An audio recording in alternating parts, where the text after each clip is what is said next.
Hello, I'm with Sebastian from Hymmen, Germany. How are you? Fine, thank you. How are you? I'm good. Thank you so much. Tell me, what we can expect in LIGNA from Hymmen? Yes, so this year Hymmen will have basically three main topics what we are focusing on. One is our brand new smart UI software solution system, observing multiple thousand signals in your production line, not only Hymmen lines, doesn't matter which manufacturer the machinery equipment is coming from. And then we have, beside this, we have engineered wood equipment for engineered wood multi-layer panels.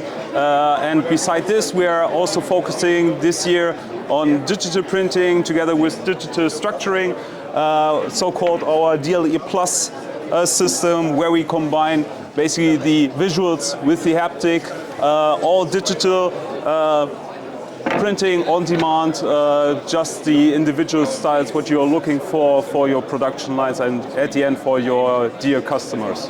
So you claim to take the production efficiency to the next level. Can you explain more on that? Yes. So of course we know that today manufacturing lines getting more and more complex, and therefore many producers are losing track what was really the cause of an issue, of a downtime, and therefore we are providing software solutions which are tracking basically each individual signal which is coming from the SPS or other signals from the line. Therefore it makes more easier for the producer to detect where was exactly the issue for the downtime of the production line. Yeah? Thank you so much. Thank you for talking to the panel. Very welcome. All right. Cheers.